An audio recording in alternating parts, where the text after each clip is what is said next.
Good morning everyone, and welcome to Safari Live. We have a beautiful, not chilly, but overcast day. The temperature is perfect, and I'm busy driving, trying to find a mating pair of lions. My name is Noelle, and on camera we have Senzo. Hello, Senzo. So thank you to those of you who sent through the comments from the dam cam that there was a mating pair of lions. I believe it was Bill and, sorry, Nix? Polly and Bill, thank you so much. So I picked up the tracks just as I was leaving, just at the junction near where we park our cars in the morning, and then I've looped around, and Scotty D is on his own 2 feet this morning, and he's going to help me track. Scott and I have done really well lately with me in the vehicle and him on foot and working these tracking sightings so that we can get you the best visuals that we possibly can of whatever animal we happen to be tracking. So I've done a full loop, and I haven't picked up the tracks again, so I'm heading back towards quarantine to see if maybe, just maybe, they've gone that direction. Now, usually if we had lions at 2 a.m. on the camera here and now it's 5:30, 3.5 hours for our piece of property is quite a long time. However, these are mating lions, and so they're not going to go too far. Ooh, quick link to Brent in the Mara. Hey guys, we just saw these hyenas chasing Topi, round and round. Oh, excuse me. Round and round. Oh, they've just caught an adult Topi. It was incredible. This hyena just came sprinting across the road in front of us, and it kept chasing this Topi round and round. Now the whole clan has arrived on the scene. The Topi is still alive. This is not for sensitive viewers. It was absolutely amazing. These hyenas, about 20 of them, have just been running in circles, tiring out a single Topi. And again, this is not for sensitive viewers.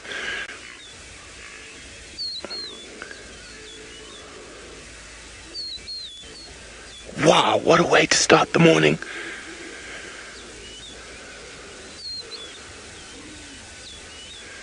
Hopefully it'll be over very quickly for the poor Topi.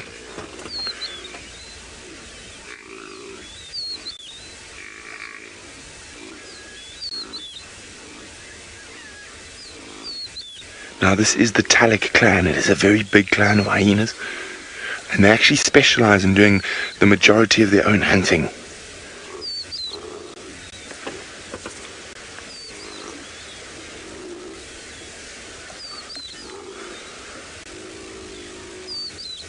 Now, that animal's probably in shock, so it's probably not feeling that, even though it is still alive.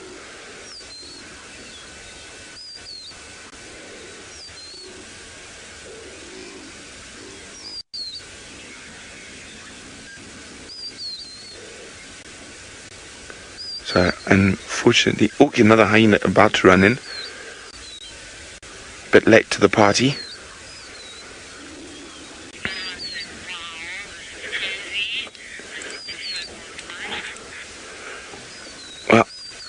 Lots of comments about it is crazy, it's a circle of life. We are less than 100 meters from Talek Gate. We literally just popped into the park when these hyenas came sprinting across the road. Oh, look, that one's got a nice big piece. Off away, not to share. It's got stomach, and you can see that stomach contents falling out. There's another one charging in to try steal it.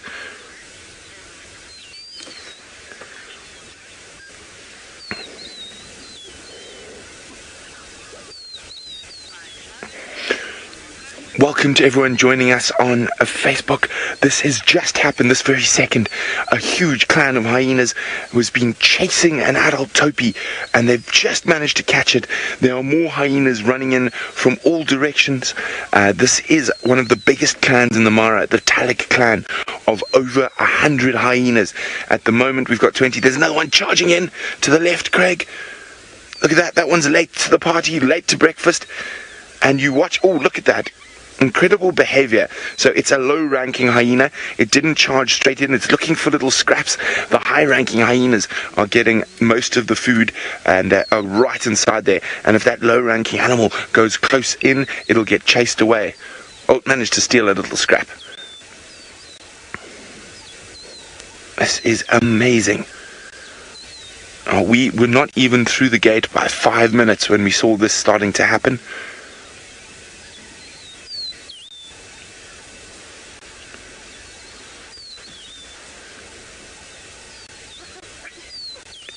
some of that hyena cackling.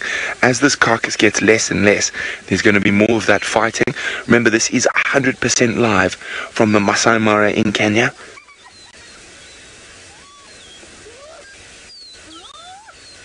I'm just going to keep quiet so you can listen to the sounds.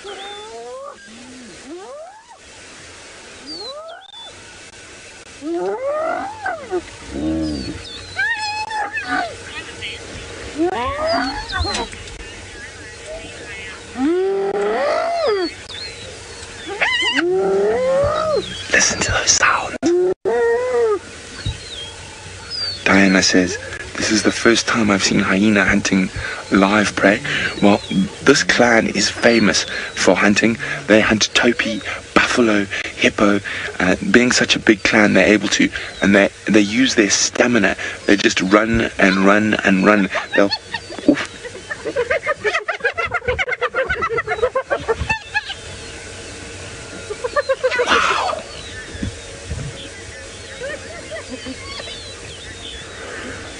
So, I just wanted you to hear those incredible sounds. So, they hunt a lot for themselves, and they will actually chase lions off kills. That's how big this clan is.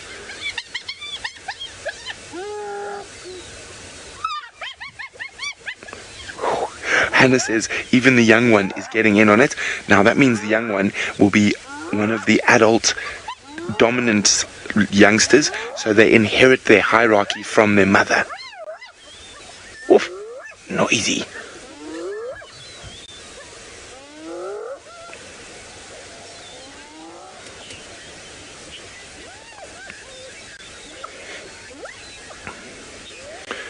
Jason is wondering, is there a certain pecking order when it comes to eating? Most definitely, Jason.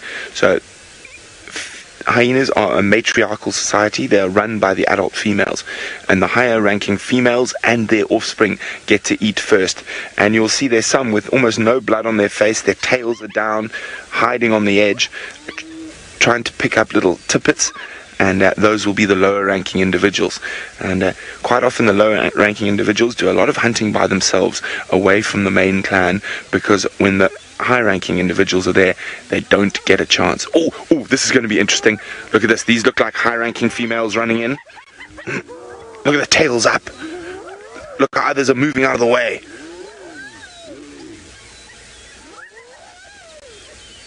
So hyena social hierarchy is quite complex. Oh, that one looks like it just wants to go beat someone up. That's that general behavior to the right. Sorry, Craig. There we go. Look at that begging. Please don't hurt me. Please don't hurt me.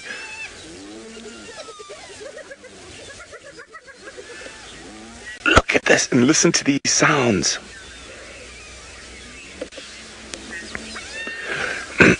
Natalie is wondering, did the hyenas take down this prey or did they steal it? They hunted it themselves, Natalie. They took it down all by themselves. Now, the den is obviously quite close because we've got some younger individuals, probably about 7 months, coming in. There we go.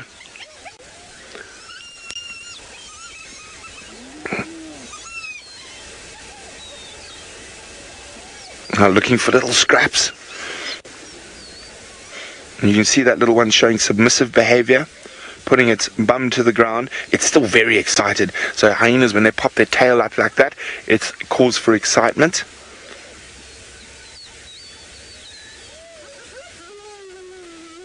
Now, that was a 200 kilogram topi, and it's disappeared in less than 10 minutes. There's almost nothing left there now.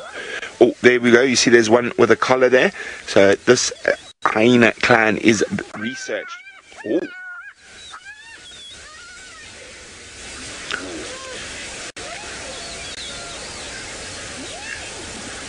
Now there's about to be some topi running past. Probably from the same herd that unfortunate topi got taken from, and you can see there's a whole herd coming into the left of us just to have a look what's going on. Now that the hyenas have made the kill, they're not nearly as much of a threat, but all this noise is attracting the other animals to just sort of come have a squiz at what's going on. I'm just going to try and get a little bit closer to the hyenas. But that was absolutely insane. These hyenas were just running across the plains, and we were up on the road, which is quite far from here, and I was like, I think they've got it, I think they've got it, and I grabbed the radio and got you guys to jump on board with us. So just be warned, this next part's probably not for sensitive viewers. As we get a little bit closer, there might be a bit of gore. Is that okay, Craig? Oh, listen to this audio.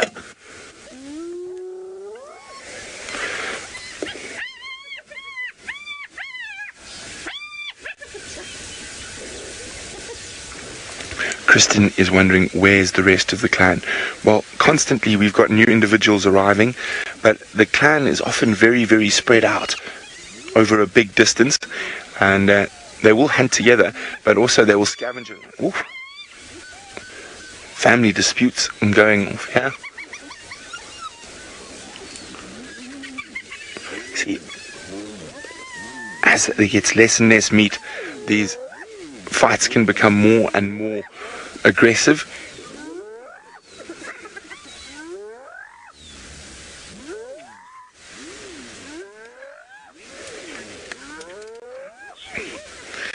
Shelley is wondering, will all the noise attract other predators? Most certainly if there are lions around, they would have heard this, but by the sound of this many hyenas, it's unlikely that they would come in. Leopard and cheetah might sneak a peek from a distance just to see what's going on, but they wouldn't come in. The only thing that might possibly challenge them like this is a coalition of big male lions.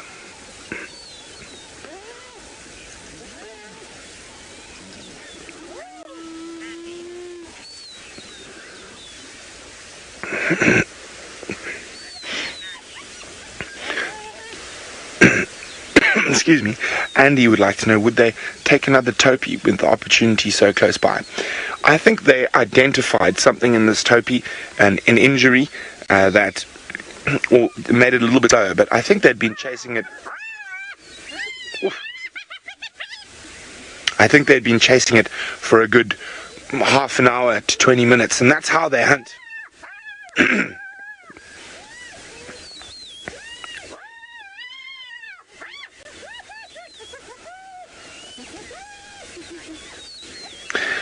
Kristen says, are these considered the laughing hyenas? Indeed they are, Kristen.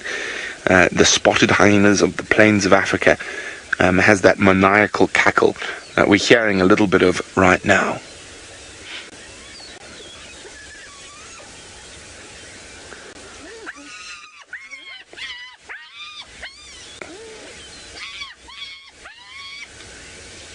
See, now that one that's got beaten up there is showing submissive behavior when it does. So even though it bares its teeth at the other adult there, it doesn't actually bite, and that's because that one's more higher ranking. And if that escalated, the other higher ranking individuals would actually join in picking on the non-high ranking individual. Oh, we've got lots of clean hyenas arriving on the scene. So as I said, the rest of the clan will have heard this and are coming in. Oh, there's that one that looks like it's been lying in the mud all night. There we go, been having a swim.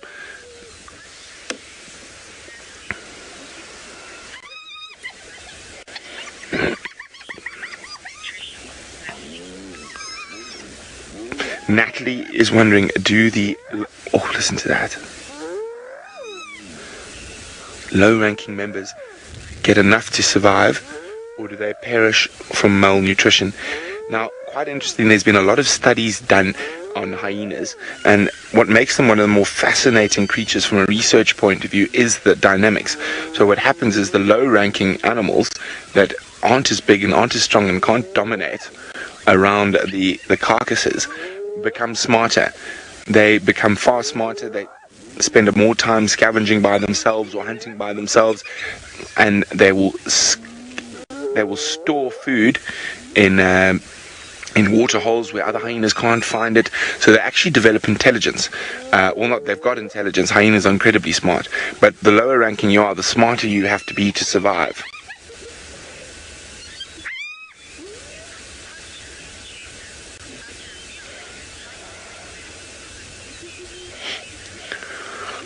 Jason is asking, after a meal like this, how long will they have to hunt again? They'll probably hunt again tonight or tomorrow morning. I'm just going to do a quick head count. 1, 2, 3, 6.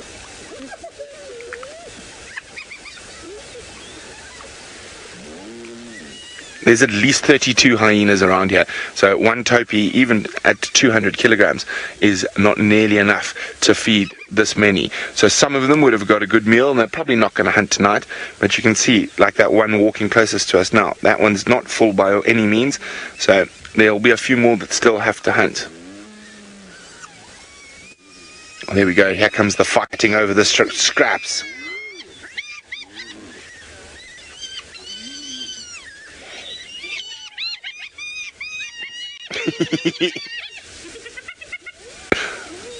This is often when it becomes quite entertaining with hyenas, when there's not much left, and each one that can grabs a little scrap and runs off to try eat it far away.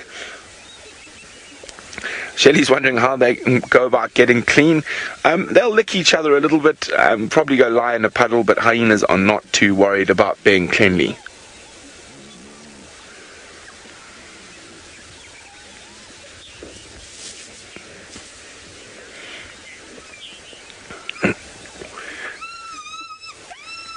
So I'm moving quickly, Craig. There's something about to happen here.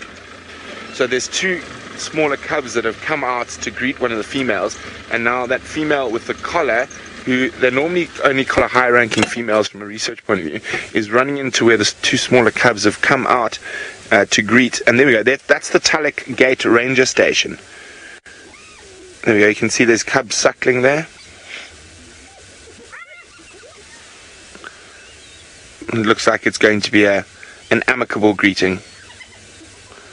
Sometimes those can turn nasty quite quickly, but not this time. So you probably find, oh no, see, no, amicable. Well, let's get back to the madness that's happening in front of us. So you can see it's almost all over now, and I'm actually going to wait here till they're completely done, and then we'll see what is left from a hyena kill, which is almost nothing, especially with clans of this size.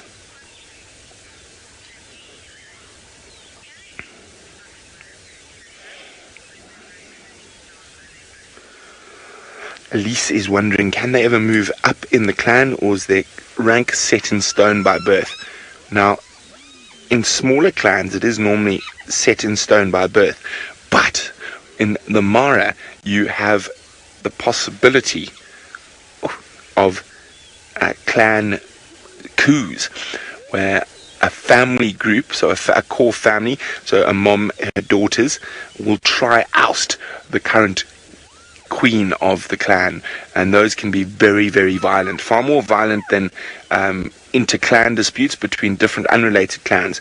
So the internal clan disputes can be incredibly violent, and there are attempts to oust individuals in the clan.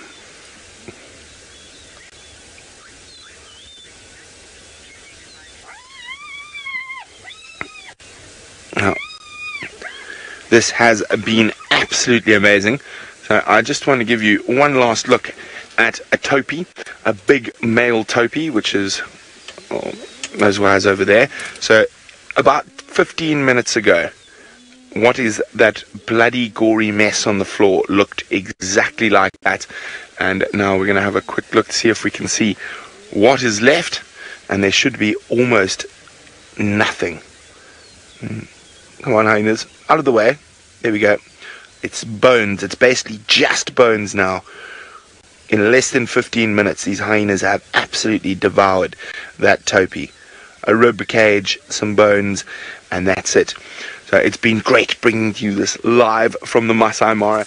Absolutely insane. What a great way to start the morning. So from myself, Brent Leo Smith, and my cameraman, Craig the Batman, hopefully we'll see you for another action broadcast very soon.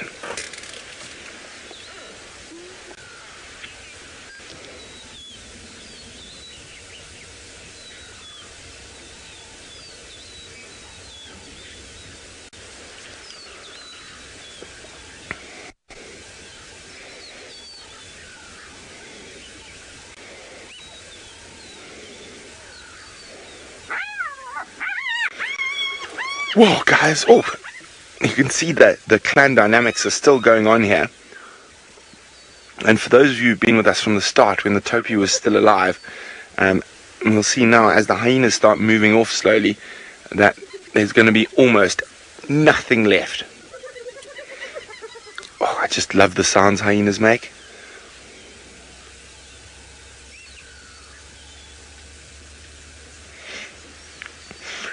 Well, we've got properly pink hyenas this morning. And unlike the movies, this is not food coloring.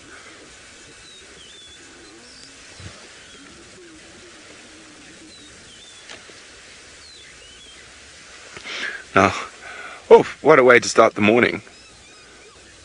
We're on our way to go look for the 5 boys, but this happened as we came through the gate this morning.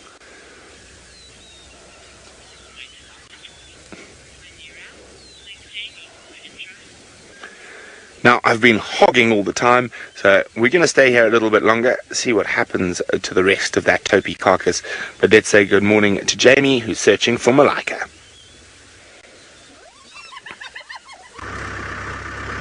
Good morning, and what a start to our sunrise safari. My name is Jamie, and this morning Adrian is on camera with me. Wow, Brent struck it lucky first thing this morning. Oh, jackals! All the way over there, trotting over there. Brent struck it lucky this morning. It sounds, I can only imagine that the sounds must have been unbelievable. They're just trotting right there. There we go. Awesome.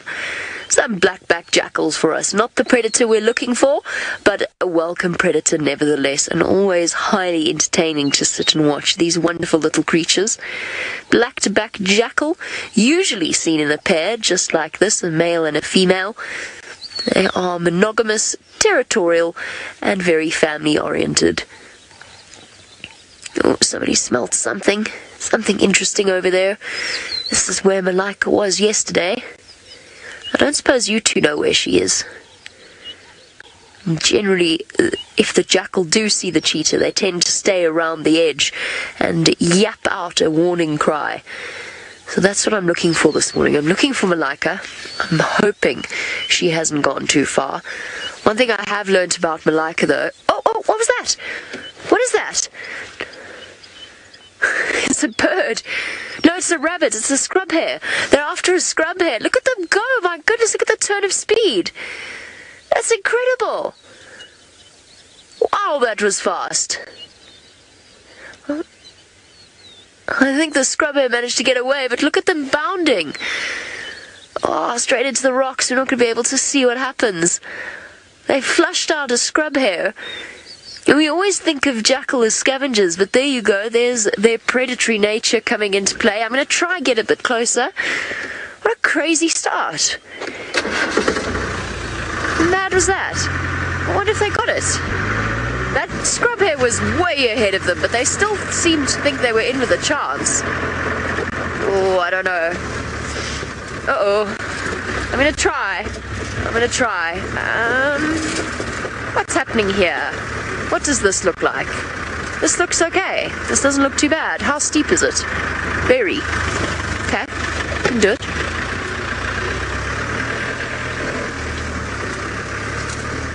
Okay, as we hold on and go through this crossing, let's go back across to James in South Africa and find out what he has planned for his morning. Hello everybody, good morning. It seems late that we are saying hello to you today. It's very nice to be with you here in the Sabi sands of South Africa. My name is James Henry. There is no little strappy that's going to say who I am today, so you'll just have to remember it. Please keep talking to us. Hashtags for our live, of course, and the YouTube chat stream. Sebastian Rombi. Good morning, everyone. Is on camera today.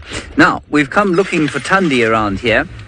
And I will tell you that I had a very interesting first sighting of the day. It has absolutely nothing to do with Tundi. And while you were watching the kind of astonishing scene of those hyenas devouring the Topi, let's just look at those hornbills there so you don't have to stare at my face while I tell you this. For those of you who are regular viewers, which will be most of you, that Wahlberg's eagle pair that lives near the camp, the pale form pair, well, their youngster fledged today. or certainly for the first time that we saw, he's a brown form, which is very, very interesting indeed. So both his parents are pale Wahlberg's eagles, and he is a brown form Wahlberg's eagle, and he is now out of the nest, or she. Here we have a red-billed hornbill, just foraging about quietly for some termites and things. It's interesting, you know, we watch a scene like this, we look at the hornbill eating termites and we think of how peaceful it is in comparison with the hyena devouring the topi.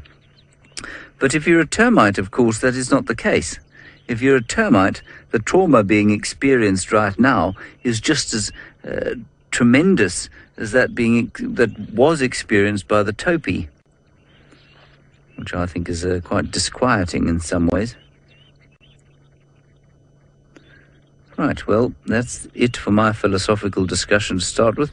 Let's head across to Scott Dyson, who I think has had quite an exciting morning so far.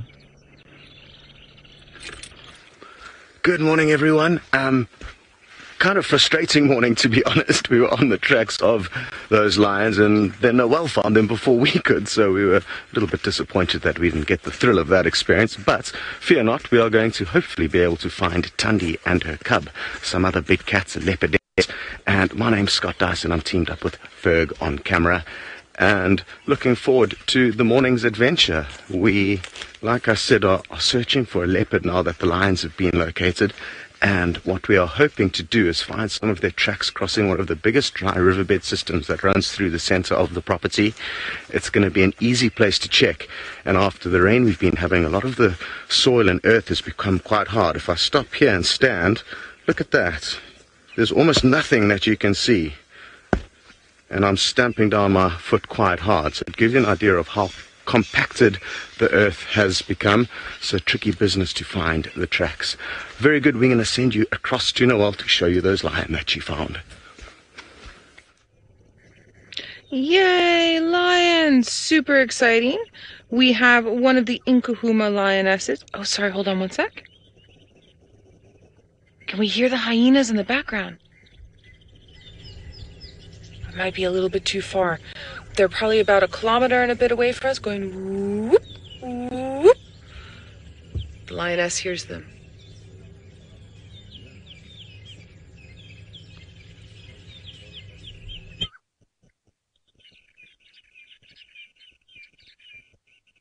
All right, and it stopped. I'm not quite sure if it was loud enough for you all to hear. Nikki couldn't hear it in our final control, so I have a feeling it might be just a little bit too far. So we have got one of the lionesses from the Nhenha pride. You all have lovingly named her Amber Eyes because of the color of her eyes. And then one of the Birmingham males is behind the tree there. We're in a funny little spot. So we went circling, and Scott was on foot, searching, and then one of the Djuma guides, Taxon, came out and joined us, and here we are with them for your Feline Friday, our first felines of the day, I believe. Now, they're still in mating mode, and it should be coming up towards the end of the mating mode, although I have a feeling that they started a little bit earlier than normal because of the way she was smelling and the Birmingham male that found her. And when we were first starting to see them, I believe it was about 5 or 6 days ago, she was into it but not too into it, so I'll be interested to see how into it they are. And now I believe that you got some action on the dam cam last night, as we were talking about earlier. And don't forget, everyone, we are live and interactive, so send through your questions and your comments, hashtag Safari Live on Twitter, or through on the YouTube, and we love to hear from you. Now you can just see the edge of the male. He doesn't want to move too far away from her. He wants to be as close as possible. He doesn't want her to, 1, get away, and 2, he doesn't want to give the chance for any other male to sort of sneak in here and take over his role of spreading his genetics onto the next generation. And usually the mating process is for 4 or 5 days, but obviously this has gone on a little bit longer. And we always have a saying that the animals don't read the textbooks. So there are variations in matters like this. And I think while we're waiting for them to do what they need to do, let's head on up to Brent. Well, you can see there's almost nothing left of the Topi, some late arrivals still coming onto the scene now, and you can see, judging on how pink the hyenas are, how long they've been here for. As I said, I think the den's quite close, judging by the amount of sub-adults and stuff that have arrived quite late, picking up the scraps at the moment. Now, high-ranking females will take food back to the den for the youngsters. Low-ranking females will actually travel with their cubs, so if they find a food source, the cubs are able to take advantage of it before the other hyenas arrive. I suppose we could probably call the Talik clan a super clan. It is definitely one of the biggest clans in Africa.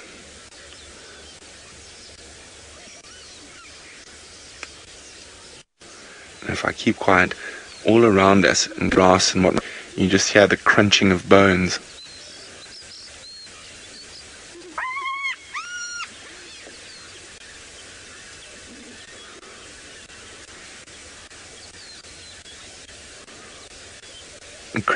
Incredibly efficient animals. There is almost nothing left to waste. Hyenas with those massively powerful jaws are able to crunch up bones that lions and other animals wouldn't be able to.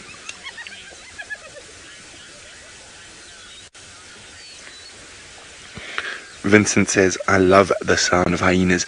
Me too, Vincent. It is one of the spectacular sounds out in the African bush. Now, the reason we don't often get to see hyenas hunting, and they do hunt a lot in the Mara, is due to the fact that the hunts often take place... Oh, what's going on?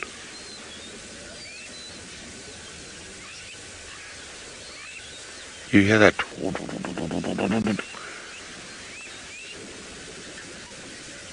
Someone's seen something they don't like a lion, or smelt a lion, or something that's... It's almost like a grumbling warning. Where are my binoculars? As we say, that the sound could attract male lions, and there are a coalition of 4 which could possibly chase these hyenas off, but I'm not seeing them.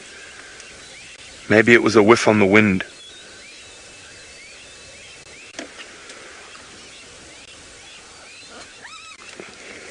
Everyone's calm now. Could have been a...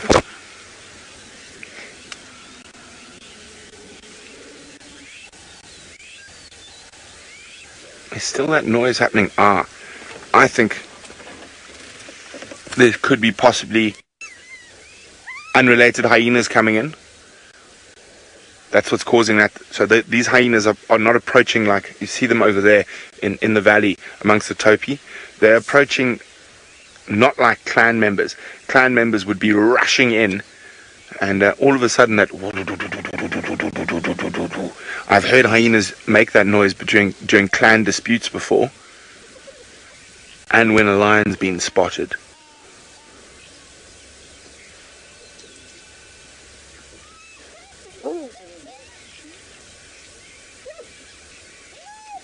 Very interesting behavior.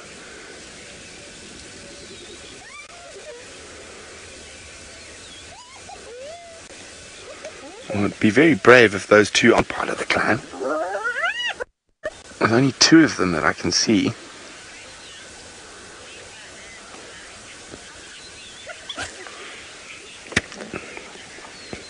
Now, Lisa and Matt are wondering how much meat can an adult hyena eat.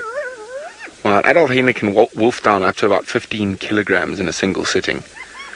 But then they become balloon hyenas with very fat bellies. Normally, depending on how many hyenas are feeding around them, it is less than that due to competition at the carcass.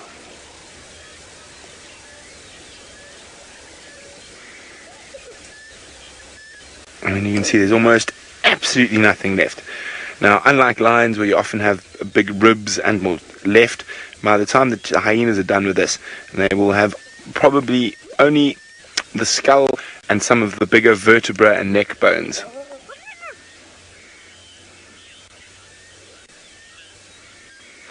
Philip is wondering which predator can devour or kill the fastest. Now again, it all depends on the kill. A scrub hare can go down in one gulp by a leopard, but I'd say on a big carcass and eating it in as much of it as possible, it's definitely hyenas, because they're able to crunch up the bones that things like wild dogs are unable to. Oh, hello.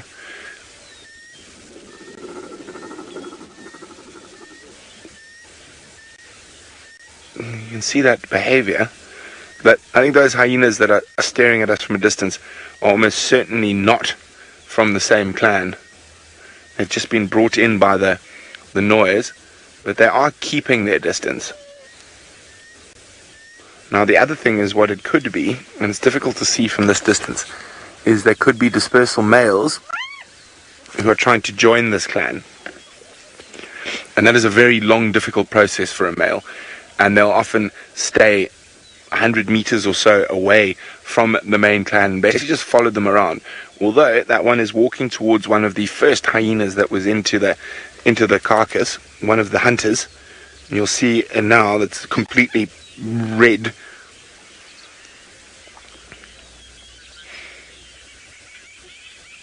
Oh, there we go. See, tails up. Let's see, he's coming closer. Just watching the behavior. Yes, I think that's exactly what's happening. They're trying to... Or maybe not. It's very strange. Or maybe they just got confused when they saw the hyena at that, but that... Maybe some of the hyenas just don't like that particular hyena. There we go. There's a greeting ceremony going on. The second one is coming in.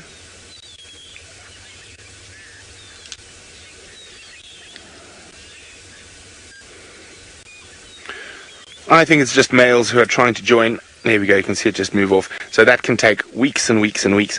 But what we're going to do now is head on our original mission to try find the 5 cheetah boys and leave the hyenas to finish off the remnants of this carcass. In the meantime, let's take you up into the air above the Masai Mara. Good morning and a very warm welcome to you from myself, Steve Falconbridge, coming to you from the Skyship's air balloon. What a marvelous morning you have had so far. Action, action, action. You come to me with a nice view of the Mara River and the woodland underneath. Isn't that just glorious? So it looks so peaceful from the air, but the chaos and carnage that's happening on the floor shows a different perspective. What a wonderful morning it's been so far. Please send your questions through to #SafariLive. I've got Archie in the balloon doing some amazing work with the gyro. Here we have the lifeblood of the Mara ecosystem, the Mara River. What birds have you got there, Arch? Not too sure. Looks like a pair of fish eagles. Would make sense over the Mara River. You see it flowing. Very steep banks. This is the site of the massive migration that'll happen in a few months. There we go. There's a pair of fish eagles in their territory over the river. Very active fishing birds. Would have been sleeping during the morning or during the evening and now are ready for their territorial day. So we've got wonderful woodland around the Mara River here. The only woodland left on the Mara River used to extend all the way along its entire course of 245 miles, but now only occurs here in the triangle, close to the Hotel of Serena.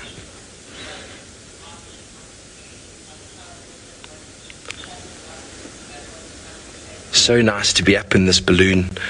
The vantage points that we get, the peaceful nature, gives you such a much better perspective of the course of the river. Ooh, there we go. There looks like a pod of hippos.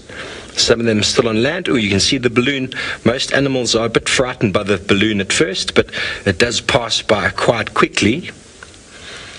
Huge pod of hippos. That must be a really good territorial area, nice and deep. And so the balloon in the air with the fire that it burns often gives a little bit of a fright to the animals, but it passes by quite quickly. And once the hippos are in the water, they generally are quite relaxed because they're able to submerge themselves. But that is a very, very important area. Territorial bulls there's a patch there and then a couple more below. So probably 3 or 4 territorial bulls in this little corner of the river. Those very steep banks can be over 10 meters high, so about 30 feet. Very, very tall. And the woodland area around, which provides huge amounts of habitats for monkeys and birds, little bushbuck animals that will enjoy the forested areas, as opposed to the wide open plains that we've seen there with Brent and his hyena. But a little bit more gradual slope to the other side. In the distance you can see the escarpment, the Olololo escarpment, where our base camp is. We're very fortunate to be up in the Skyship's balloon this morning, enjoying the sunrise. We would have shown you the sunrise if it wasn't for such a glorious start by Brent. You can never predict what is happening out here, folks, and everything is coming to 100% live from the Mara and Djuma in South Africa. Such a nice, peaceful way to view this landscape. The height of these trees is actually quite mind-blowing.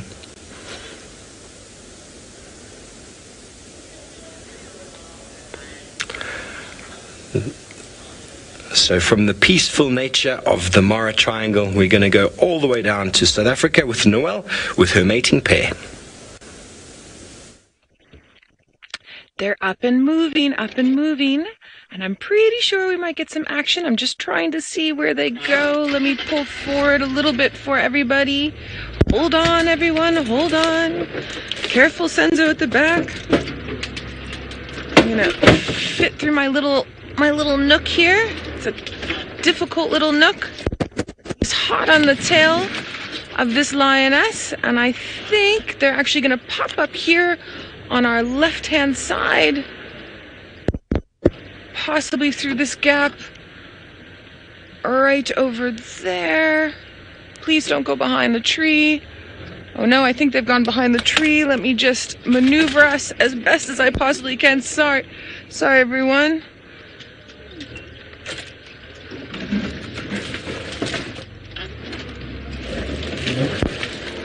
Tricky little spot this.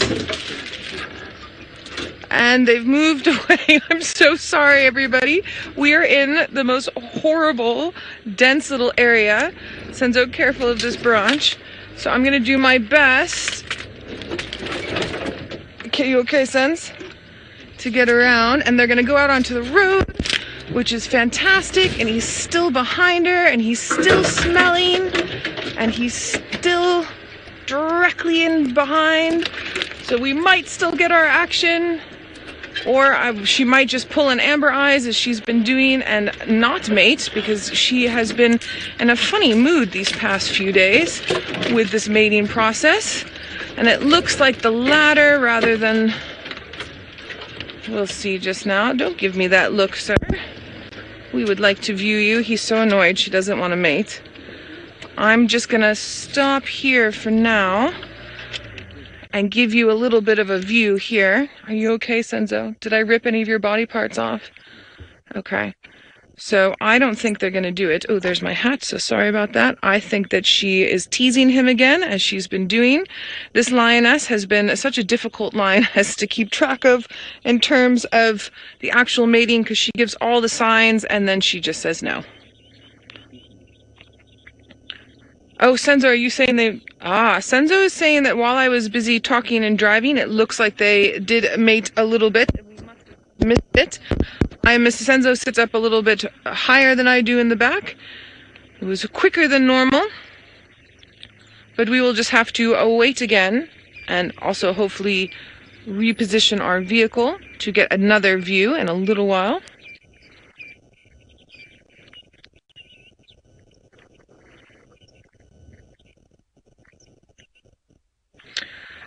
I believe the question was, is Amber Eyes mating with different Birmingham males, or is it just this male here?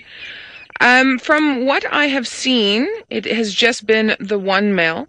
It's not unusual for her to mate with multiple males. However, that being said, It, to me, is looking like the same male, but all of you that watch religiously every day, I'm sure you have a litany of screenshots that you've taken. So I think maybe all of you can have a look through at your screenshots from the ones that we saw mating at Biffleshoek Dam to the ones on Biffleshoek Cut Line, and then now this one here. And the reason why I'm saying this is that in the past week, we have seen her with a Birmingham male. Another Birmingham male has popped up with the rest of the Nkahuma Pride, and I've picked up on 2 sets of male tracks that we haven't seen those 2 males yet. They were busy following those buffalo. So it is a possibility if she finished with the last male and then is still smelling like she's an estrus, and that other male had already left, and then she's, a new male has come in from the Birmingham Coalition. It is a possibility. The probability of it is smaller than you would think. But with this lioness and the way she behaves and the way that these males and this pride behaves, I wouldn't put it past them, to be honest. It's not something that I've seen on a regular basis, but yeah. Nix, I'm so sorry. I was just busy wrapping up the other question, and I believe you sent in my ear, what is the length of period? Jasmine, you're asking what is the normal mating period for lions. Jasmine, it's 4 to 5 days. It was the normal mating period, and they do it every sort of 15 to 20 minutes for 45 seconds at a time. But this has been going on, if I'm remembering correctly, about a week now, which is why I was saying it's not impossible, but probably not probable for the male switch. But I'm putting that out there, and then also saying that it could happen with the movements that we've been seeing. Because remember, we're not with them all the time, and we lost Amber Eyes for a little while. So just as a thought. Okay, there's another vehicle that's coming in that I can hear. I just want to maneuver our car in a little bit of a different direction. And it's going to take me a little while to get around. I'm just looking at the thick bush around me. I don't necessarily want to go forward like this because I don't want to push them off. So I think let's head on over to James, who's at Chitwa Dam, while I move us about so that we can get a better view without this dead tree in the way. Hello everybody, we are at Chitwa Dam now. So much action around the place, I've hardly had time to talk to you this morning. Interesting stuff from this side of the world is that there is a mist, thick Scotch mist blowing in from the southeast, which is quite interesting.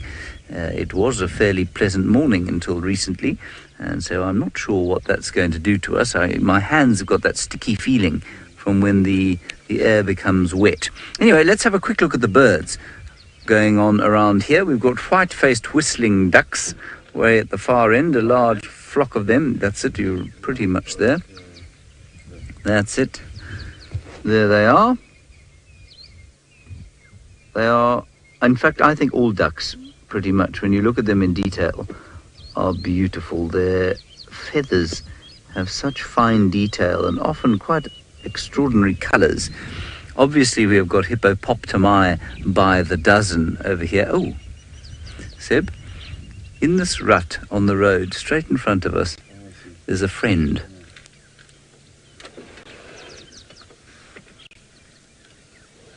There he is, just there.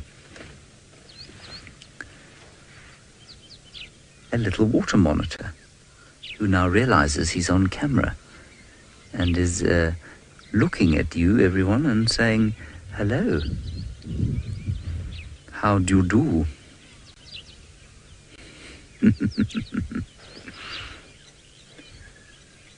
I think they are magnificent creatures, these.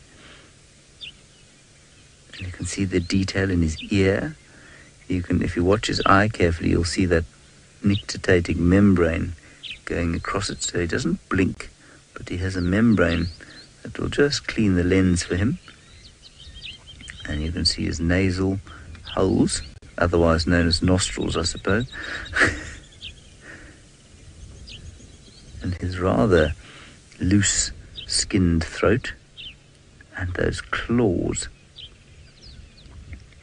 He'll use those claws extensively, of course, for his hunting.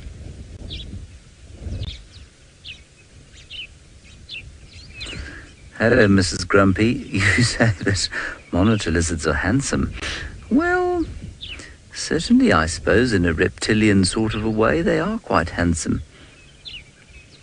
The detail in his scales is amazing. Stanley, you have made a very hilarious joke. Let me just prepare myself to laugh. You say he is monitoring us. Well done, Stanley. And then, if we can go down to the shoreline there, Seb, beyond him, there are some water thickneys, but there's also much more, well, I'm going to say interesting, I suppose, just rare sandpiper type bird. Looks like a wood sandpiper. If you go to the right-hand side of where you are, is going along the shore like that. No, that's his friend. Just further along, if you just follow the shoreline, there you got him.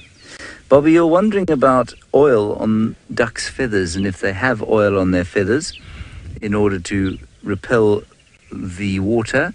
They do, absolutely. So do most birds. Ducks have a lot more of it because, of course, they would sink if they allowed their feathers to get too wet. Interestingly, they would birds like darters, which dive under the water in much the same way as ducks and cormorants, have less oil in their feathers, as far as I remember, because most of their bodies they want under the water, so they actually spend a lot of time swimming under the water, catching their prey. That's a blacksmith lapwing. And so, while all birds will have the oil to stop the feathers becoming too inundated, I don't think feathers can become inundated. It's always a word that I neglect to remember. What's the word I want, Seb? It's not inundated. Their feathers become very wet. Saturated, it's not the right word either. Anyway, most birds, of course, want to float. They can't fly with saturated feathers.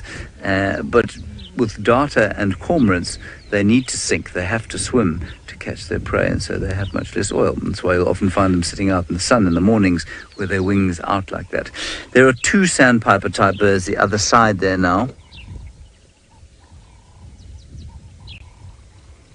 which we are not going to identify now. We are going to go across to the Masai Mara, apparently, where Jamie Patterson has got something with a large head and a helmet and things sticking out of the helmet, a little bit like a Viking, I suppose.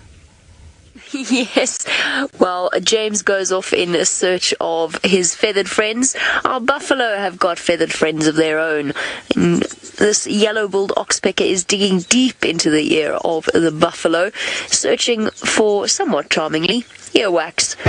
And if that fails, then some ticks and parasites and possibly even some maggots up its nose. The buffalo is just an entire buffet course for an oxpecker hopping about on its nose. Now, just an update. I'm afraid I did search for those jackals. I tried really hard to find the jackal, but unfortunately, I'm sure you saw the area that they ran into. It was just croton bushes and rocks everywhere. I tried. I think I heard them growling at each other, but I'm honestly not 100% certain. We did try and circle around and see if we could spot them again, and they didn't come out either, so we decided to continue our search for Malika. Of course, we've had a few I don't know if I trust this buffalo. Now and again, he gives me a very odd look. And of course, we've had some interesting sightings with Malika and buffalo as well. Why are you looking at me like that? I know all buffalo look at me like this, but you're giving me the creeps. Oh, sorry, boy. Okay, you're just nervous. It's all right. We've been sitting here for the last 10 minutes and you've been fine. I'm sorry, boy. Please don't come and chase me. Please don't. He's quite thin, the buffalo on the right. He's not looking in the most fantastic condition. I think he's just an older bull reaching the end of his life. And, oh well. You know what that means. Comes with all of the associated issues. I'm sorry, I'm not that scary. Goodness me. Yeah, we've had a sighting with Malika where buffalo charged in and actually chased her and threw her impala carcass around the place. A terrifying display of buffalo's strength as well as their irascible nature. The fact that they felt like they needed to throw an impala up into the air in the vague hope that it was one of the cheetah. Okay, I'm going to go quickly and search for Malika, but before they fly over it, let's go and join the balloon team up in the air to see what they've spotted. And look what we have indeed spotted. I mean, look like it's at least 3 lioness there in the open plains. And what are they doing? Well done, Arch. You spotted some lions from the distance, and let's hope that that buffalo stays well clear. We seem to be in the area of the Paradise Pride, so I'm wondering if it might be them. Quite difficult to identify lions from the air. All we can really go with is kind of the area that they're in. We're sort of towards the southwest or southeast of the triangle now, moving towards Serena, and you can only assume by that sort of area that this is potentially 3 lioness of the Paradise Pride, which I believe is quite a large pride. And what they are doing is, they look quite conspicuous in the open there from the balloon, but I can assure you from ground level they are rather invisible. Amazing to get these views from the air. The lions are well aware of the balloon, and they're just sitting on little raised termite mounds there, which give them their vantage point to be able to select out any certain prey that might be. They are looking quite hungry, and they're definitely looking with a bit of intention towards the right of the screen. Isn't that amazing how they are definitely looking at Archie directly in the eye, saying, "Is that food?" I wonder what's going on in a lion's mind when it looks at something like that, floating in the air with a huge balloon-like appearance. There's one at the back. Imagine what you think when you look at that in the sky.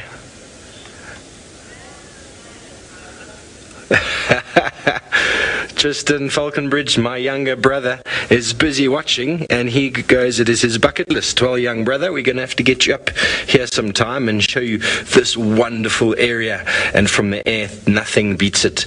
But while we do so and continue on this quest from the sky, we're going to go to Mr. Brent Leo Smith, who I believe has found a male lion.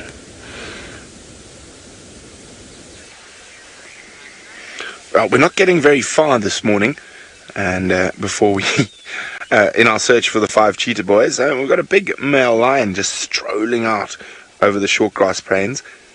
He looks like he's been walking for quite some time. He's part of the coalition of 4 that we've seen in this area quite a lot.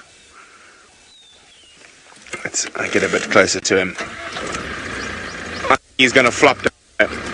Looks like he's been on a nice patrol, and he's found a nice croton thicket.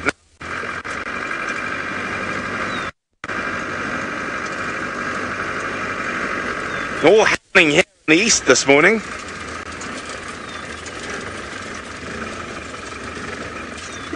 Where are you going, big boy?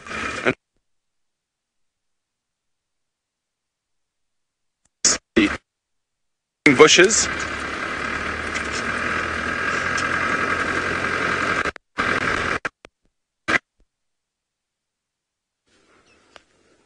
Hello everyone, we found the most awesome frog camouflaged very well in this tree here. Sorry about the bad signal with Brent, but I find him quite boring anyway, so not to worry, at least you over here now. Now, this is a foam nest frog, or a grey tree frog, and as you can see, it's sitting in a tree, and it's very well camouflaged. I'm not sure if you can possibly see there's a tiny little bit of white foam on the center of its back, about a centimeter or 2 behind its eyes. It might be a little bit tricky with the angle that Ferg has to work with, but just bear in mind that there is a tiny little bit of white foam. It almost looks like kind of frothy saliva on its back, and the reason why that foam is there is because it is like I said, a foam nest frog. And if we come over here and take a look at this little puddle that's been recently filled up by the rains, we'll be able to actually show you its nest. Now, I'm not entirely sure whether that's a male or a female, but how these big white foamy nests are created is what will happen is a female foam nest frog will come out here, and very importantly, she'll make sure that she is directly above water. And that is critical because, of course, when her little eggs develop and then hatch, they need to fall out of this foamy substrate and plop straight into a pond or puddle below. Sometimes, sadly, these ponds and puddles dry up, and the tadpoles hit a dusty landing and therefore will not be able to survive. But hopefully the pond stays nice and full, and when the tadpoles do develop and just drop into the water, they'll then be able to continue metamorphosizing into frogs. Now, what will happen, like I said, is a female will come in here and she'll use her back legs kind of like an egg beater to froth up this foamy mass, and then she'll start laying eggs into that. Now, what's interesting is that she's not necessarily fussy about only picking one male. There can sometimes be 4 or 5 or even more males on top of her, inseminating all of those eggs as she lays them into this foamy mass. So it can be quite an affair, the foam nest frogs mating. And I'm guessing there's quite a few more foam nest frogs in this area. It's probably not just the one that we found over here. Let's take you and show you one more look at it. It's got such a cool spot here, hidden in the tree. And consulting detective, you say you've been wanting to see a frog. Well, you should have let us know earlier. We could have been searching for you more desperately. And this is only the second foam nest frog I've found by searching around the water holes like this. They, as you can see, are incredibly well camouflaged and not really perturbed by our presence. They back their camouflage. Let me show you how much they back their camouflage by. Look at how close my hand is to it. Probably less than an inch away. And it believes in itself. That's a good example of self-belief and not doubting one's skills. Incredible. Okay. Well, it sounds like before the wonderful balloon ride that you guys have been going on, and we're lucky enough to see lion from, that doesn't happen often, is going to have to land soon. So we're going to send you back up to the Mara for one last flight. Welcome back once again to Skyship's Balloon Safaris. We are still just coasting along the open plains here. What a marvelous way it is to explore the Mara Triangle. You should always feel free to come forward and explore this kind of have this experience in a hot air balloon. You don't need to stay too warm. The furnace of the balloon itself keeps you nice and warm up there. Even with the cool air blowing, the heat of that fire is more than enough to roast a marshmallow if need be. Just over the treetops. We are coming towards the end of our journey, folks. We have coasted for more than 45 minutes to an hour, and we are on the verge of landing, and it's been wonderful to have you with us in the Skyship Balloon. It's been wonderful. Please feel free to keep following the rest of our safari, but the air is almost out of our sails as we are on our verge of landing on the green grass of the open Mara system. And while we say goodbye to you from the air, we're going to go all the way back down to Djuma in the Sabi Sands with Noel and her mating pair. We've managed to get our vehicle around for a really lovely view for all of you, but of course, as we know, when they do get up and moving and hopefully start mating again very shortly, they're going to change their direction. Now, I'm just hoping that all they do is go either up or down the road, because that will make our lives a little bit easier. But for now, we have two very sleepy, worn-out lions, as this several days of mating does tire them out, and they have a tendency not to hunt while they do so. Although we have a sneaky suspicion that halfway through they did have a bit of a snack, just from how they looked at Bivelshoek Dam to when we found them 2 days later, and the size of their bellies was a little bit more full than what we had seen the last time. Again, not the normal behavior, but it does happen from time to time.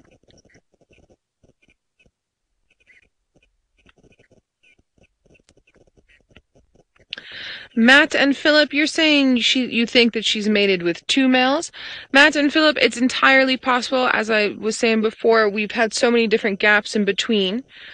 What's something I have noticed about this male, it's a little, I want him to pick up his head, but we can zoom in a little bit on his left ear, on our right side. You can actually see the fur that's matted down on his ear. She has really been giving him a good few wallops. When he picks up his head and turns it, there's just scratches and blood coming out from the side there. There we can see that matted fur there, and you can see that gap. If we get a chance to show you, I'll show you what I mean. She's been turning around during the mating process and whacking him and getting her claws in there.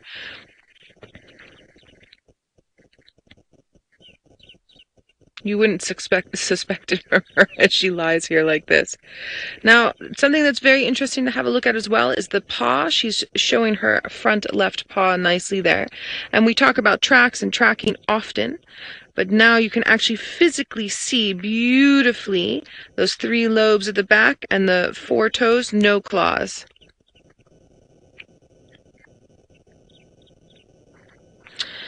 Douglas, you're curious about Amber Eyes and her litters since the Birmingham males have taken over. Douglas, from what I've heard from various different people, is that she really struggles with her litters and keeping her cubs around. That's the gist of what I've been getting. So this is my first time having a mating sequence with her and dealing with this end of it. But the last time we were chatting about this, a few of the viewers were mentioning that they've seen her mating before, but that she has trouble keeping her litter. So any of you longtime Safari Live viewers out there that would like to fill Douglas in on any of the history that you know, you're more than welcome. Please to share your knowledge there on your platform, whether it's YouTube or on Twitter.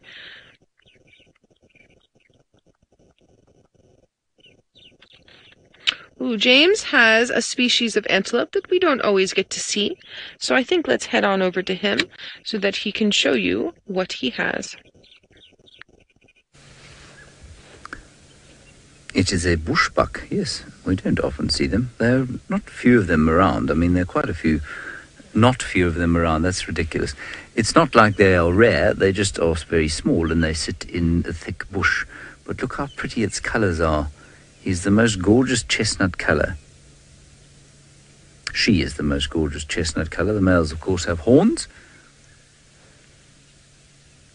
Now, you were talking about Amber Eyes and who she's been mating with. I don't know. I mean, over the years, I think she's probably mated with all of them, all of the Birminghams.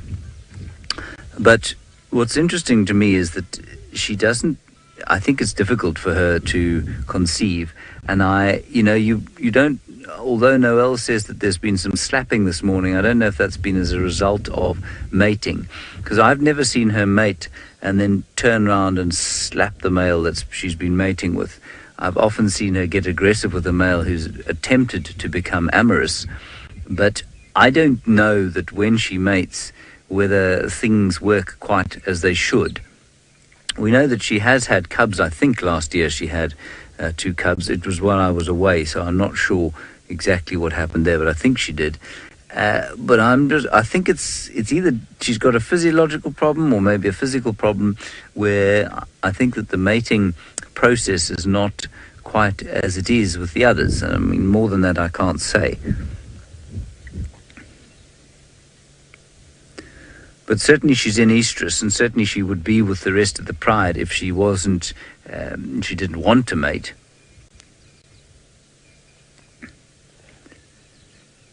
And now let's just spare a little thought for the predators who must hunt this bushbuck, like Hosanna, for example. Remember that they do not see red the same way that we do, the same way as we are seeing it now. And I did a bit of detailed reading on this the other day. When we say that animals can't see in color or that they don't see very well in color, especially the predators, it's not strictly true. They do see color, but they don't see red.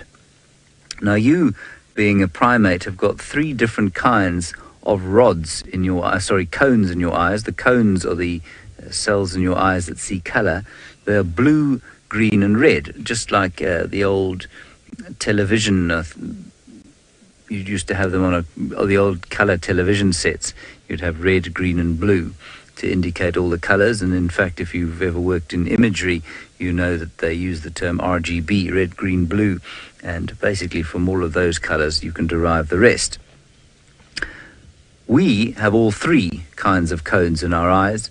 Predators out here do not have red cones. Now that means that they cannot see red. They cannot differentiate that red color that they're looking at there, that we're looking at, in the same way that you and I can. So they'll probably just see in shades of green and blue, and not particularly vibrant shades of green and blue, because they don't have that many green and blue cones. They've got far more rods, which help them to see in poor light.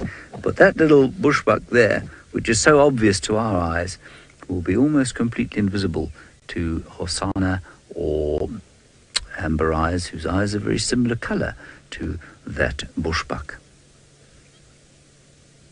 Isn't that interesting? I think it's quite interesting.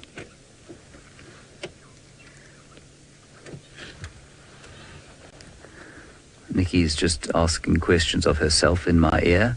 Oh no, yes? Ah, Lorena, you want to know if there's mange on this bushbuck? No, I don't think so. I think that this bushbuck is very healthy. You're looking at the shoulder there. No, they've got quite long hair underneath there, you know, and sometimes it gets a bit matted with mud or they rub it off. But this bushbuck looks to be in very fine condition. That white stuff behind there is a sack that has been placed there as a barricade to water. So we're right next to the dam wall at Chitwa, and that's just part of the anti-erosion strategy.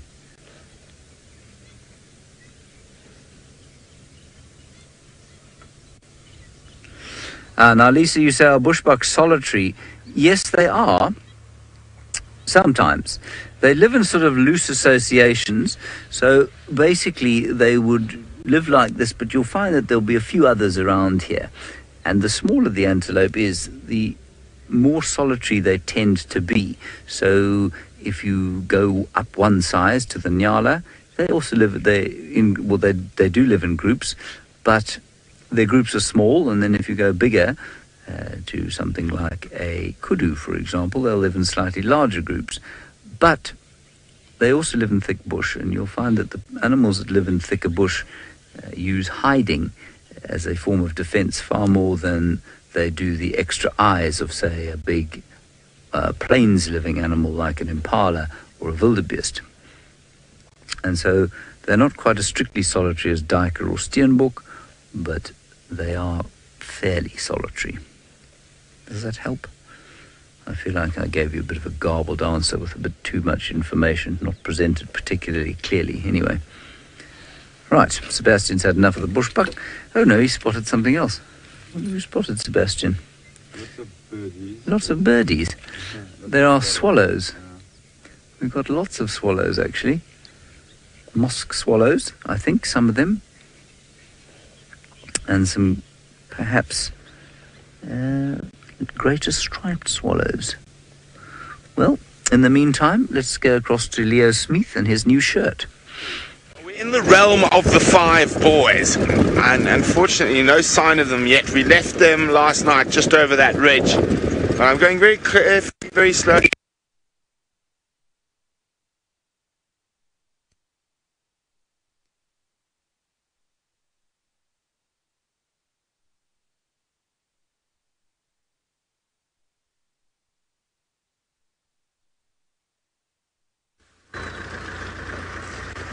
Oh dear, Brent's vanished off your screen, but don't worry, we're here, and we seem to be okay. So, let me tell you where we are. We are in the middle, not a cheetah, antelope, I think. We are in the middle of double crossing, right close to, or just behind, the big ridge that gives the Ridge Pride their name. And we are almost at the boundary of our Traverse area. So just up ahead is the Olare Rock Conservancy, which is just here. I'm hoping she hasn't gone that way. I don't know. This is where she was, or close to where she was the last time. And what I spotted was all the way down there. Can you see it there? No. A little bit to the left. To the left, to the left, to the left, to the left. And there. That's what I spotted. But that is a little Thompson's gazelle and a Topi. There's most definitely not a cheetah. Oh, she's here somewhere. She must be. Been trying to listen really carefully for the alarm calls of something that might have noticed her. I keep thinking I'm hearing guinea fowl alarm calls, but it's just my car slowly falling apart. It's an area over there that we just do not have signal, unfortunately. So if it was her down there, we'd be in trouble. But it is not her. Oh, Topi's running at each other, as they seem to do regularly at the moment, chasing each other around. Oh, the big male's intimidated the younger one. Oh dear. The thing is, we've got to find her today, because we're going to have teams coming in to watch her during the night, and then we'll take over in the middle of the night and keep an eye on her until the morning. From now on, from today on, once we find her, she's going to have company almost 24 hours a day, which is amazing. Imagine the things we're going to find out about her. I do know that she likes a lion, so she could be sleeping, but it is getting to the point where she usually gets up. She usually walks about 2 hours at night, goes to sleep, and then has a bit of a late morning. Something I'm sure we can all sympathize with. In theory. In theory. I'm a bit worried she's on the other side. If she goes up against the ridge, then we're in trouble. That's why we don't spend more time with the ridge pride, because they basically are right up against the ridge where we have no signal. The same applies to Blackie and Lipstick, the 4-kilometer boys, the dominant males of that area. They also spend most of their time along that band, and the ridge just blocks us. It's where Armani spends a lot of her time as well. We always look at it longingly as we drive past. I almost invariably, if I take that route this way, I almost invariably bump into the ridge pride.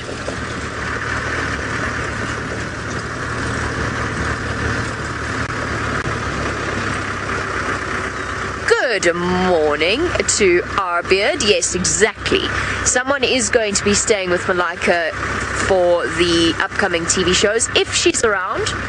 And that person will be me, as well as one other guide who will spend time with her when I'm not with her. Because obviously, with the greatest will in the world, I cannot spend 24 hours a day with her and still function. So we are going to be switching around. But yes, somebody is going to be staying with her. Hold on 1 second, and then I will carry on the conversation of our show. Morning. I was going to try and ask him, but I don't think he knows either. So, speaking of our primetime TV series that is coming up on the 4th at 10 p.m. Eastern Time on Nat Geo Wild in the States, those of you who are living in the States, you can enter our bingo competition, and one lucky viewer could be winning a prize for 2 to come and visit Africa, whether it's Kenya or South Africa, so something very exciting. If you want to know more details, I think you can visit natgeo.com/Safari Live, and the bingo cards will be up shortly. You'll be able to see exactly what different things are that you need to spot or listen to during the course of our live safari series, and then you can tick them off and you can win. It's very exciting. I'm going to go over there. I've already checked this road. I keep out of habit looking at the tracks in the sand. I've never once managed to, no, that's a lie. Once I managed to successfully track an animal in the Mara. It was an entire pride of 17 lions, so I feel as though that was probably an easy way around. That's a hyena track. Oh, Malika, you've broken my heart. Where have you gone? We are going to have a very long day if we can't find you. Wait, what's that? That's not a cheetah, is it? Where is it now? No, it's a sleeping impala. That's not what I was looking at, but well spotted, Adrian. It's close to what I was looking at. I think it's a sleeping impala. I have absolutely no idea where she's gone.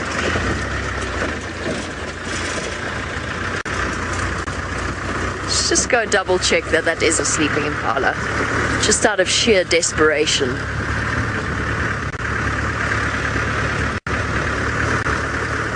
No, it's a sleeping impala. I can see its head. Oh. Oh.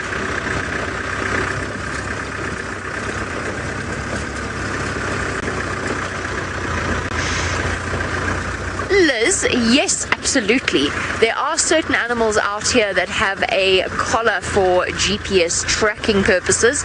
One of the musketeers, one of the 5 male cheetahs, also known as the Fast Five, one of them has a collar, D'Artagnan, and that is for research purposes. It updates, I think it's once a day, on the position of the group. So there are a couple of different animals. There's another male called Hodari, who is the brother of Imani, who is the son of Amani, who also has a collar, and there's quite a few lions as well.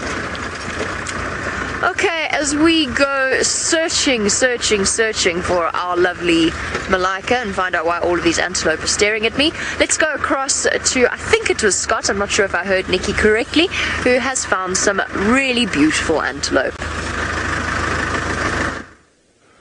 Yes, sadly the antelope took flight, but we found a spider in its place, and let's take a closer look here. I'm going to just put my hand up so it's easier for Ferg to find it and focus on it, and it'll probably also help with the composition because it'll be very flat white light behind, and what you can see it doing is spinning up what looks to be possibly a small reproductive termite that it's obviously caught quite recently, and it's wrapping it up in a kind of cocoon of silk, and that will... It's a bit of a larder. Oh, look at this. How awesome is this? And sorry, it sounds like the signal's a little bit shaky, but I'm sure you're getting some great views of this little green spider. I'm not too sure what spider it is. I seem to think it could be a lynx spider. I remember seeing a green lynx spider, but far bigger than this a couple of years back here on Djuma, so I'm not entirely certain, but if any of you are, please let us know. It's got quite an interesting shape and patterning on the top side. Arachnid, this one. Very good. Ferg, maybe head up that way around and then its web will stay intact. So what we've been doing is we've been walking the major riverbed systems in and around Djuma in the hope that we find some tracks of Tundi moving through here. It's going to be the easiest place to see her tracks because the sand is the softest in these riverbeds, whereas a lot of the roads in the higher lying areas after all the rain we've got have actually become quite compacted and hard. We haven't had any luck with tracks yet, but through the process of elimination, if we continue searching and working out where she hasn't been, that'll give us an idea where she could be.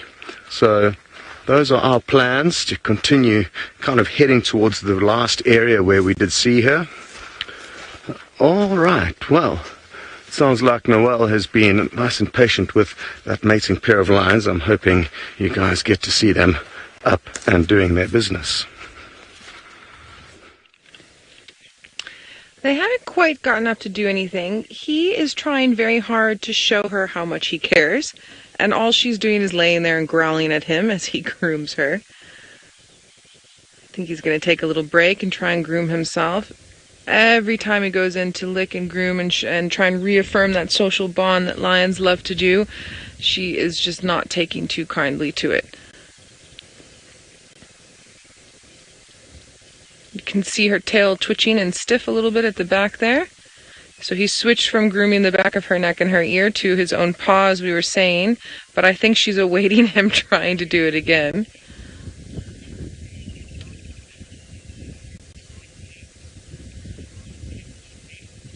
Chitty Chatty Megs, you're asking, do they get locked up when males ejaculate? So Chitty Chatty Megs, I think you're asking, does it stay? So basically there's barbs on the penis that get stuck in there and also help to stimulate the ovulation, and so that he can also ejaculate and make sure that his genetic material carries on, like she can't pull away. And one of the reasons why lionesses tend to be, and leopard females tend to be so, what's the word? boisterous afterwards and slightly aggressive is because it is quite painful for them, the whole process. I hope that answers your question, Chitty Chatty Meg. If it doesn't, please send through a follow-up and I will do my best to answer it for you. When he's grooming his back paw just there, you can actually see that claw coming out, which we don't get to see often because they do keep them sheathed as much as possible. But that's a beautiful view there. Those claws are part of what helped them bring down their prey. So the claws that the hyenas were having earlier with Brent and that Topi, they don't get stuck into the Topi. If these lions had looked for those Topi or had been hunting those Topi, that's one of the ways they pull them down. The claws get in, stuck in there, and then they pull them down like that.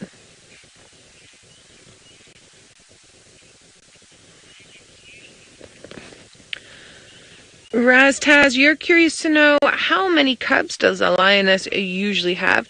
Raztaz, they can have up to about 10.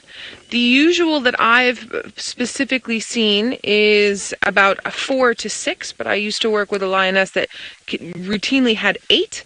The 8 didn't survive. About 5 or 6 of them would survive. Shame she also had one litter where just one of them survived.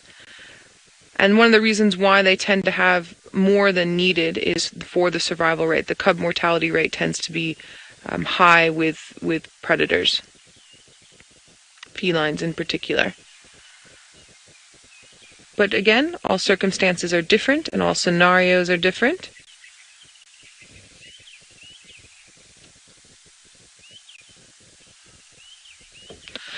Jeanette, you're saying someone was commenting on the fact that she might be in false estrus, and what does that mean? So, Jeanette, the best way that I know how to describe a false estrus is that she's giving off all the pheromones like she was an estrus, like she's ready to mate, and she's giving off all indications. Even her body is sort of saying, I want you to mate. I'm kind of ready there, but she's not properly ovulating. It's entirely possible. And that could be one of the reasons why we're getting such odd behavior and why it's possibly 2 different males, depending on that. It could also just be that maybe that she internally has something that's not quite clicking the way that it should. It does happen from time to time. Can we hear her growling?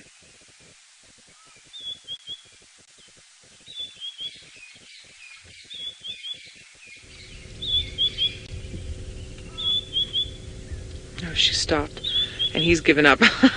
She was just giving these very low growls, like, please leave me alone, I'm taking my nap. And it was very, very brief. Sorry we weren't able to get that audio through to you. But you never know, it might happen again.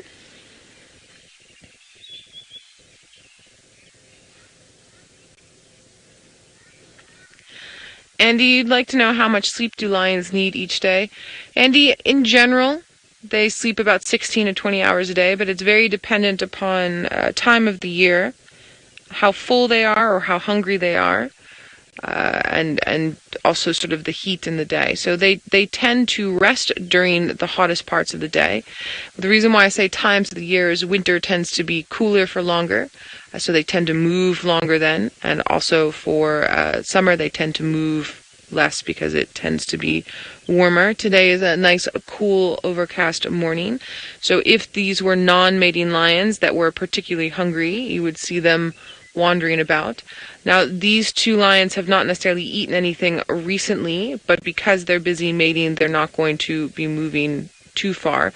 I mean, in the 3.5 hours that they moved in the 3.5 hours between when you all saw them on the dam cam to where we found them here this morning, they moved maybe 1 kilometer, which is abnormal for lions. So I think we're going to keep waiting here for any possible action from this mating pair, and whilst we do so, let's head up to the Masai Mara to Jamie, who has a vulture that she would like to show you.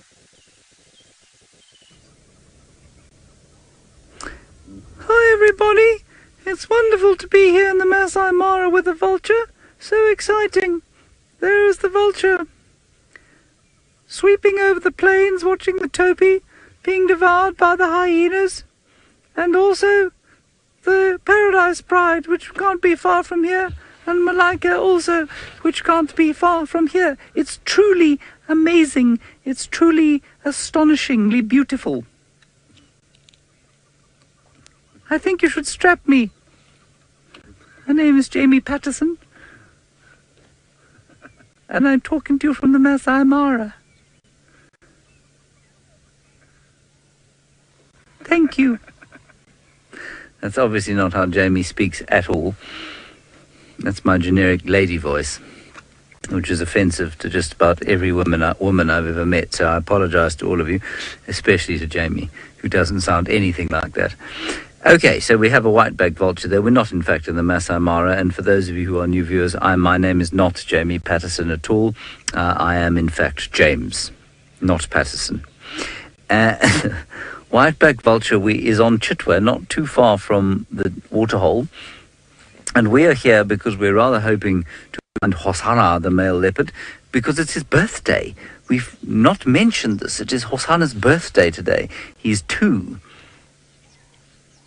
And it would be very nice to find him. And I wondered if this vulture perhaps hadn't spotted something that he'd killed for his birthday meal yesterday.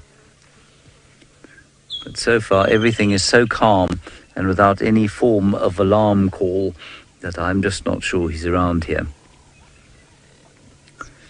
That vulture was just doing his stretching exercises. He looked like Jerry Kent doing yoga, in fact, this morning, because he was looked like he was doing the downward dog briefly, and then he was that's the only yoga move I know. Then he was sticking his arms out or his wings out, and I thought he might take off, and he probably will fairly soon. Gemma, you say, is this vulture molting? I think you'll find, Gemma, that birds are in a constant state of molt. And if he opens his wings, we'll be able to see which part of him is molting. So I think that his flight feathers do seem to be being replaced, some of them. So for those of you who don't know, molting obviously is the losing of feathers so that they can be replaced with newer ones. Yes, I mean, if you look at that wing, it does look like it might be a little bit short on feathers. And they molt on both sides at the same time. So each feather on each wing will be molted at the same time so that they are not unbalanced when they fly, which is quite clever. And I think, I can't say exactly. He'd really need to stick his wing out and show us properly.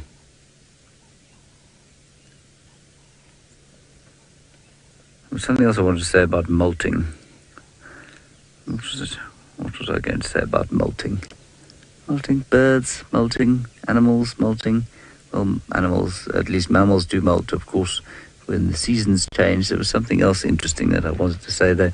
I've now lost it completely.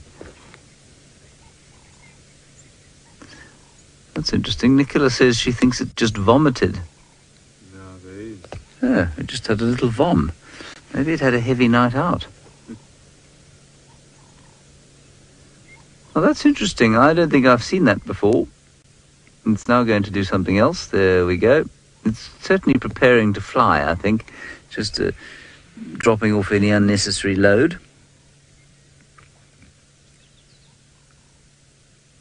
Now, birds like owls, of course, will produce those pellets, especially things like barn owls, in which there will be, they vomit them up and they'll find, ooh, sorry, I'm going to get back to that. There's some baboons walking past here. I'm not sure if we'll get them, actually. They're just coming along the road there. Yeah, just through there. You'll just see. Here you go.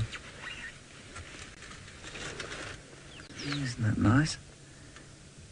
Let's just keep looking there. The rest of the troop's coming past. So just quickly let me finish what I was saying there about the vulture. They don't produce those pellets of bones and hair like the owls do. So that was probably just a little bit of a vomit. It didn't feel so good. Joy, I'm sorry I missed your question entirely. My brain is now being fried by all of the stuff going on around us, baboons and vultures at the same time. Can you believe it? Oh, you want to know if vultures are clever? Well, I mean, this sort of question is difficult to answer because they're as clever as they need to be. That's my sort of standard issue answer to any question about whether an animal's intelligence. They're as intelligent as they need to be to survive. Of the countless thousands of species that have gone extinct because they've been unable to adapt to their conditions, many of those have been unable to adapt, I suppose, intellectually to the tasks that they have to perform in order to survive. And vultures are to lightening the load.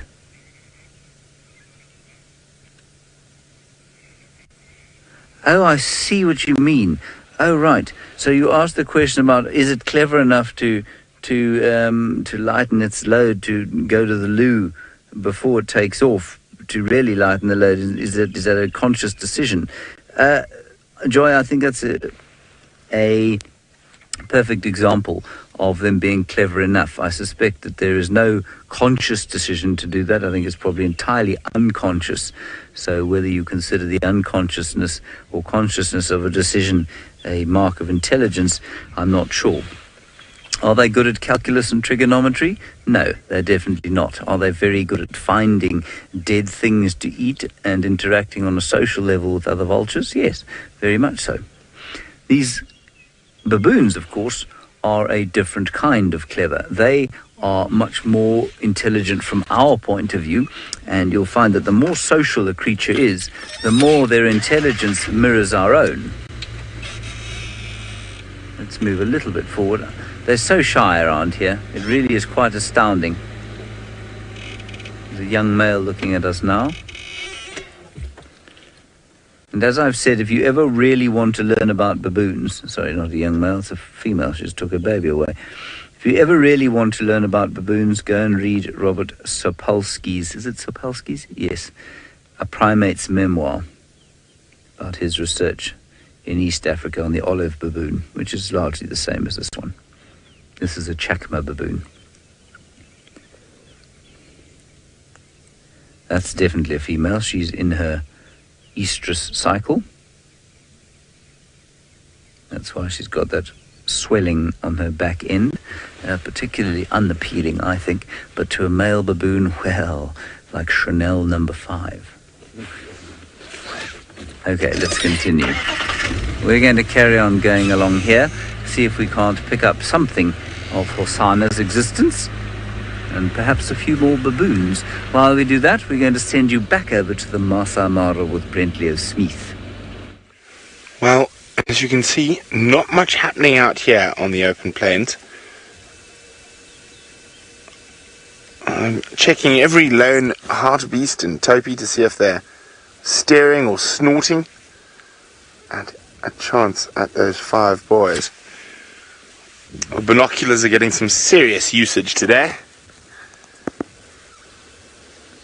Now I wonder, because of all the lions and stuff around, that the boys are keeping a bit of a low profile. So what we've done is we've taken their normal route from the area they were yesterday. They normally walk straight across this open plain towards that big euphorbia there, and then hunt through there into these thickets, and then down towards Hammerkop Crossing, and then a bit further to the west. But no sign of them thus far.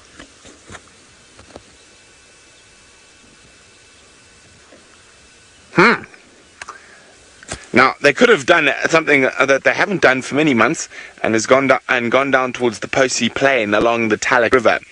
So we're going to check this area first,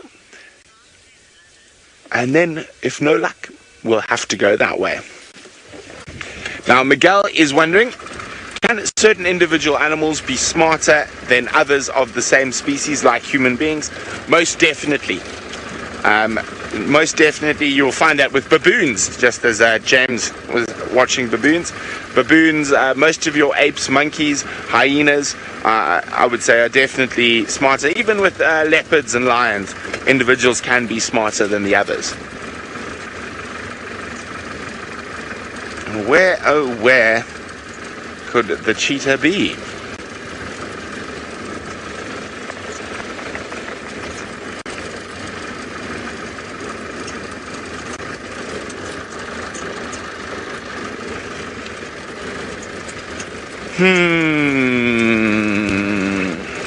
Now, if I were the five boys, where would I go? I would stick to my route. I think I'm going to head towards Hammerkorp slowly, keep checking all the thickets. Hopefully they pop out, and then, as I said, if nothing, pop on over to the Posy Plain, see if there's anything cracking around there. Now, we drove up above the Posy Plain this morning, and all I could see was vast herds of Thompson's gazelle, Topi, and hartebeest, and all looking extremely relaxed.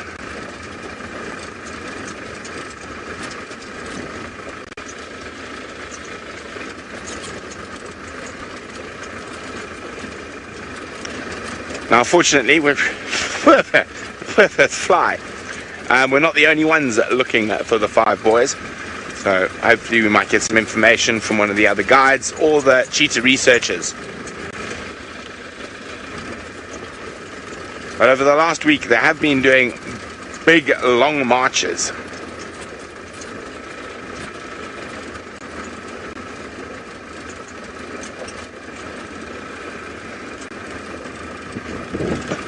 Good morrow, Reptilian Research. Reptilian Research says, I love the open plains. What is the temperature out there? Oof, I don't know. What do you think, Craig? 18, 19 degrees C? Now, Craig reckons 23, so somewhere between 18 and 23 is probably correct. This morning was quite cold, though. I had 2 jackets. I still got a blanket around my legs, but I don't like the cold very much.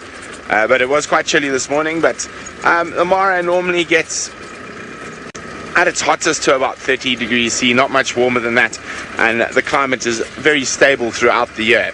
Of course, with rains, depending, but the temperature doesn't change too much. And the reason this morning was so cold was probably more due to the fact that it was quite windy rather than it was actually cold. It was probably 16, 17 degrees Celsius. This is another favorite spot. So I'm sort of just cruising their routes, seeing where they might be. It's quite often quite good to check some of their favorite scent marking trees for fresh scrapes and dung.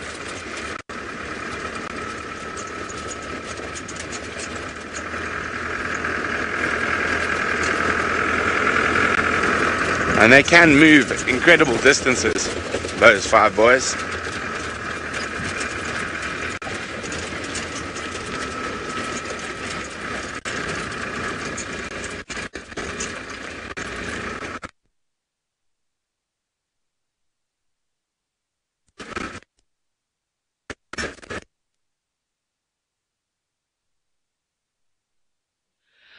So sorry about those technical difficulties. They do happen from time to time out here with our live and interactive show coming to you from 2 parts of Africa in the Mara and then here in Sabi Sands.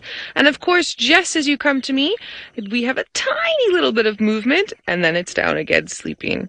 These are 2 of the laziest lions that I've seen. Sorry, energy efficient lions that I've seen in a very long time. They've got ants crawling all over them. They've lying here on the side of the road, and because it's going to rain at some point today with this cloud cover, the ant activity is actually more than normal. And you can see them, they were just around her paw, but now they're climbing along her and on her back. And it's amazing, they're not biting her, they're just moving over her. If they were biting her, she would be moving about a bit.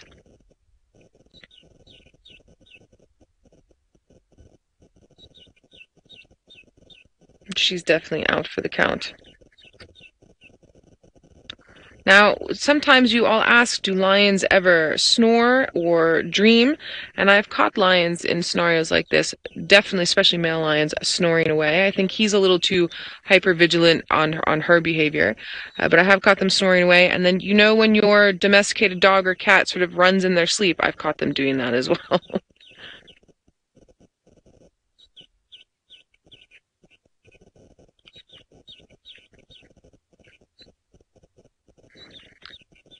Banana, interesting question. You're asking, would she sneak away from him while he sleeps? Now, Banana, if they weren't mating, yes, I've seen that happen often. But because her internal biology is saying that, you know, she needs to be mating with this male, she's not going to sneak too far away from him. And also, that being said, because they are mating, he's very aware of every movement that she makes. If they weren't mating, his sleep is going to be a little bit heavier. His rest is going to be a little bit heavier than it is now. So I've seen prides get up and move on, and then, you know, an hour later, the male sort of looks around and goes, "Oh, everybody's gone. They're not here." And then goes off and does his own thing. The males are not always with the females. You obviously, when they're mating, they're with one of the females, sort of tied to them like glue. The rest of the time, they're off patrolling their territory, hunting, and checking on the other females that they have. So these Birmingham males have the inkahumas, the sticks, the torchwoods. I believe there's one other pride off the top of my head that I can think of. That being said as well, the Talamati pride has been coming in from Kruger into Biffleshoek, which is on our northern boundary, and I know they've been interacting with them as well. So there's quite a few ladies that they have to look after, as it were.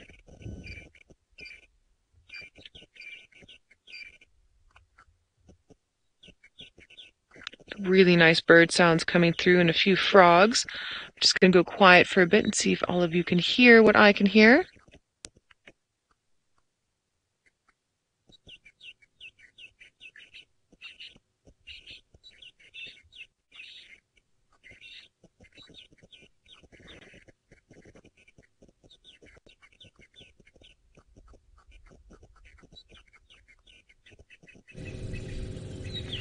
So we had some francolins calling there and some foam nest frogs in the background. And some scrub robins. All right, Andy, you want to know, do the lions mind the ants? Are they bothered? And Andy, from what I can see, they're not so bothered because they're not being bitten. If they were being bitten, I think they would be bothered. And then you're also asking if lions have any predators. Andy, it's a good question. So predators don't like other predators. So let's say this lioness was on her own, and let's say she killed something like a small zebra, just hypothetically. And there was a clan of 8 hyenas or 10 hyenas that came around to this kill. They are going to be able to, in most circumstances, overpower her and chase her away. And one of the things that they'll do is they won't just try to overpower her, but they'll actively be aggressive towards her. Also, with young cubs, young lion cubs, any other predator that comes across them, from hyena, leopard, lions that aren't related to them, to mongoose, is going to try and kill that cub. As well as the fact that, let's say there's another pride of lions that wants to move into this territory, they want to expand their territory, then that can also lead to lion deaths. So they don't necessarily have predators in the fact that there's something out there to eat them, proper predation, but they do have a lot of other species interaction as well as interspecies specific interaction that makes life not easy, if that makes sense. All right. Now we're going to go to James, not Jamie, and James, who's a man and is on Chitwa, has another bird that he would like to show you. So James, you can use your man voice this time, not your girl voice. Yeah, I can use my own voice, but it's a depressed voice because this greenbacked heron we've actually just watched kill. We asked him to wait until you came across, but unfortunately he decided that he was not going to, and is currently enjoying the last remaining pieces of his morning kipper.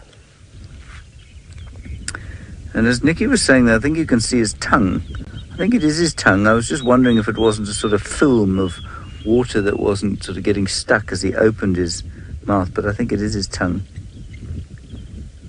He's been sitting there very patiently, and some poor little fishy came swimming past looking for something nice to eat on the shoreline, and another one. I don't think that is a fish that he's going for. It could easily be tadpoles. Maybe it's tadpoles. Yes, look at the tongue. I tell you what, you wouldn't want to bite your tongue with a beak like that.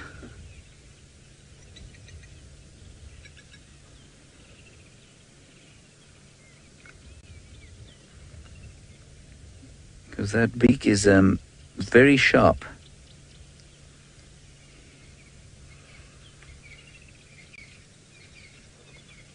Well, let him see if he can catch one more, and then we'll show you the crocodilio that is here.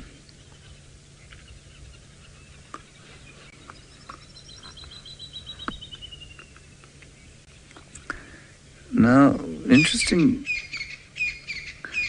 Girl, is it anachronism, Nicola? Is that what we're going for?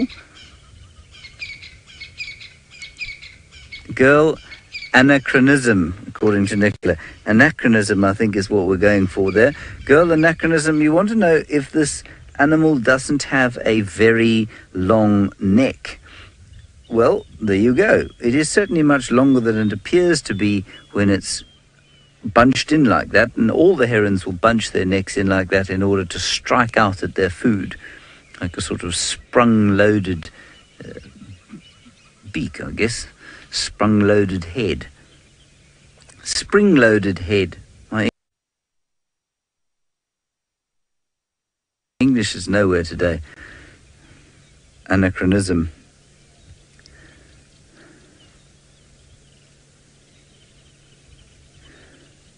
There we go. Look at his beautifully careful way of walking. Spring-loaded his head again for the next strike at a tadpole or feech. Now, of course, for those of you who don't know, the green-backed heron is known for his ability to fish with bait. So they will pick small insects up, put them in the water, wait for a fish to come and eat the insect, and then grab them. Oh, that was surely a fish.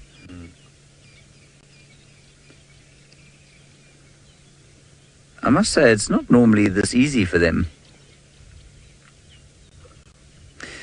Banana, is that your banana? Is that your name? Good morning, banana.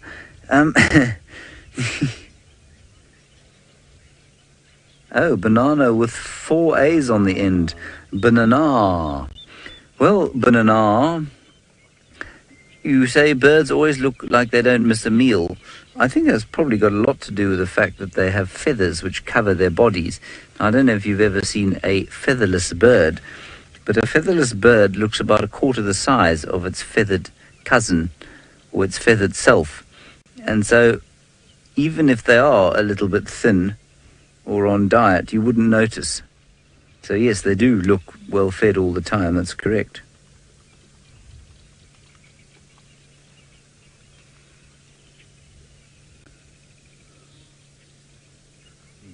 Very nice. We'll try and get that hippo. Yeah, it is. Sparrow, you say, oh my gosh, it's stalking. Yes, it is stalking. They do that. They spend their days stalking the shallows like this. And in fact, I mean, this is quite an open area for a green-backed heron. They're often under overhangs, the sort of dappled shade that overhangs small water bodies. Is that a very small hippo? No, it's two biggish ones having a bit of a boxing match. One of them got out of the water now, and on cool days like this, that's not that unusual.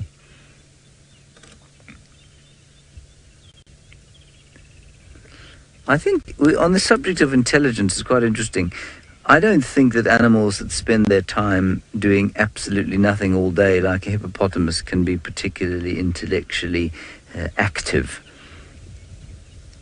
It's a little bit like some professional sports that you do. I can't imagine doing those professional sports if you have an active mind, because it requires so much sort of standing about and doing nothing. So you're either tremendously meditative or not particularly bright. And I'm going to go, I don't know if hippos are very good at meditation or if they're just not particularly bright.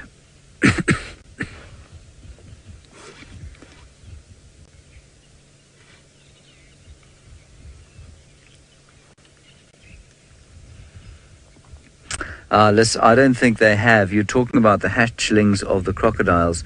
You're saying you wonder if any of them survived. No, I don't think they did. They used to live round about where that green-backed heron was, and I don't think any of them have survived. I haven't seen one for a long time.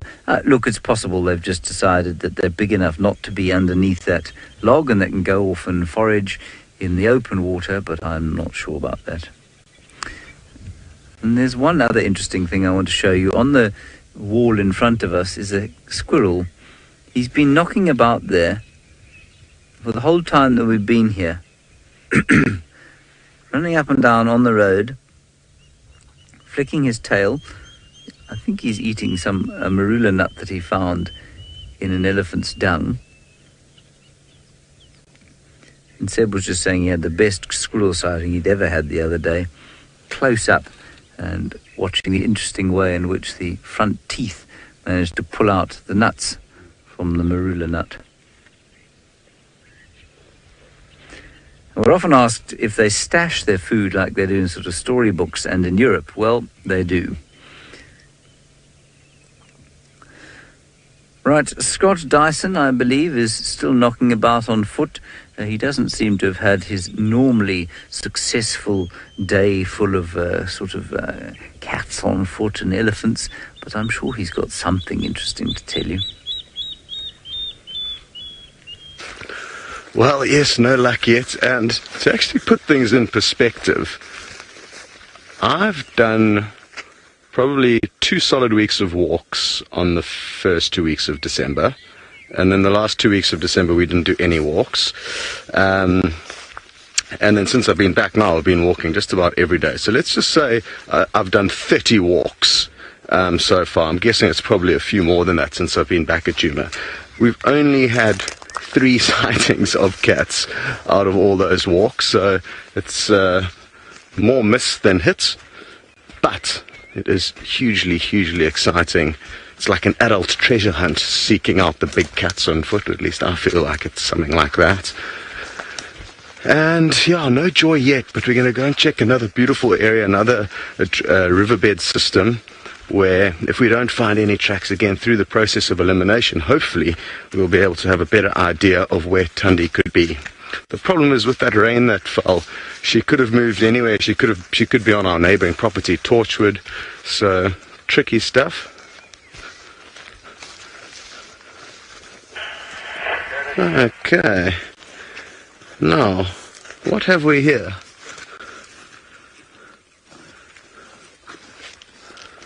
So something was lying around here and eating this little bit of meat. You can see behind Ferg's, but to where Ferg's left foot is, we can see where something's been chewed on and little shards of bone. So this is the kind of clue we were hoping to find. Now, I don't have a clue what creature has been chewed on here, what portion of the creature that is. It's very tricky to tell what this came from, but it's very fresh. I can see a few little pieces of fur. There's a tiny little piece of fur there. So maybe something like a small scrub hare was caught here, or a duiker. I can't see what predator tracks are in the mud yet. Let me have a closer look around here to try and work out what exactly has happened. Wow, finally a breakthrough. And even though it's just a few shards of bone, it is very, very fresh. I can almost guarantee you it's from last night. And Rexon's gone kind of behind us to check around for any further tracks. I can see a few more shards of this meaty something or other here, and I wonder what it was that was eaten. It's very fresh though. It smells like meat. Another shard here. And nothing like a bit of venison in the morning. Not that we're eating it, but just to hold on to.